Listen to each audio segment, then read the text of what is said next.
Do you really need 10,000 steps? What if you could capture many of the health benefits that people are chasing with 10,000 steps in just 10 minutes? You could potentially save yourself an hour a day. And no, I am not at all telling you that walking doesn't matter. In fact, I'm a huge proponent of it for many reasons. I'm telling you that 10,000 is not a magical number. Our movement minutes are not all created equal. Hi, my name is Dr. Arianne Missimer. I'm a functional medicine practitioner, doctor of physical therapy, registered dietitian, and owner of the Movement Paradigm Integrative Health Center.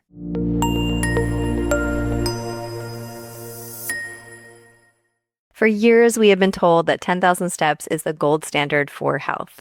But no surprise, that number did not come from a clinical trial. It dates back to a Japanese pedometer marketed in the 1960s. Called the Manpo Kai, which essentially means a 10,000 step meter. It was a memorable marketing goal and eventually became treated like a medical recommendation. That does not mean that 10,000 steps are bad. More movement is generally always a good thing. But recent research suggests that you may not need to reach that number to achieve meaningful benefits. A 2025 systematic review and dose-response meta-analysis published in The Lancet Public Health examined data from more than 160 adults. The researchers found that approximately 7,000 daily steps were associated with clinically meaningful improvements across multiple health outcomes. For many outcomes, the curve began to flatten around that point, meaning additional steps could still help, but the improvement was often significantly smaller. And this matters because many people are working sedentary jobs, only accumulating a few thousand steps during their normal workday. Getting from 3,000 steps to 10,000 steps may require roughly another hour or more of walking. That is completely achievable for some. But sometimes for a parent, a healthcare worker, an executive, a truck driver, a caregiver, or anyone working behind a desk, it can feel nearly impossible. So here's the part that's often missing from the step count conversation. Intensity matters.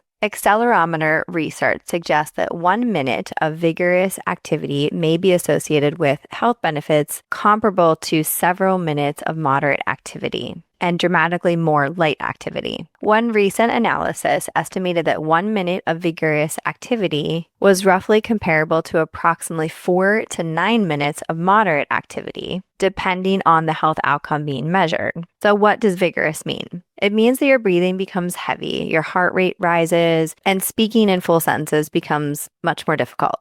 You're not casually moving like you are in walking. You're asking your cardiovascular system to adapt. And the great thing is it does not always have to happen in a formal workout. Researchers call this vigorous intermittent lifestyle physical activity, or VILPA. Think running up the stairs, carrying the groceries quickly, chasing your children at the park, doing a hard set of kettlebell swings, pushing a sled, performing fast step-ups, or completing a short burst of bodyweight exercise. In a large observational study of adults who did regular exercise, a median of about 4.4 minutes per day of vigorous lifestyle activity was associated with substantially lower all-cause cardiovascular and cancer mortality. That does not prove that the activity directly caused the entire reduction, so I do want to clarify that, but it strongly suggests that even small amounts of vigorous movement may matter. Additional research also found that approximately 3 to 4 minutes of daily vigorous lifestyle activity was associated with lower incidence of certain cancers. So this means that exercise does not have to be all or nothing.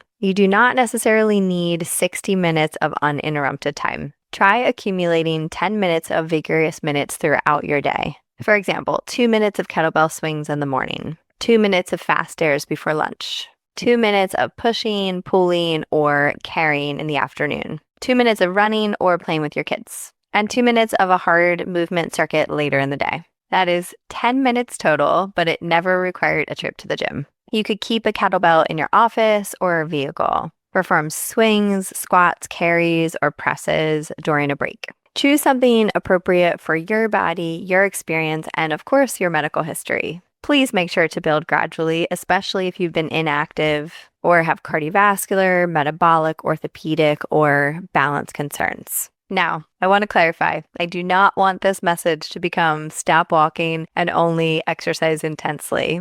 Walking still matters and is one of the best activities that we can do for the nervous system, for the lymphatic system, for your cardiovascular system, for fat loss. It supports daily energy expenditure, blood sugar regulation, circulation, recovery, mental health, and your ability to spend less time sitting. So it is a huge win. Vigorous exercise does not cancel out otherwise a completely sedentary day. The better message is this. Please stop treating 10,000 steps as a pass or fail test. Walk whenever you can. Aim towards approximately 7,000 steps when that is realistic. Interrupt prolonged sitting. And when time is limited, add short bouts of vigorous movement that can challenge your heart, your lungs, your muscles, and your nervous system. I hope this was helpful. If it was, give it a like, give it a share, and make sure to subscribe to our YouTube channel.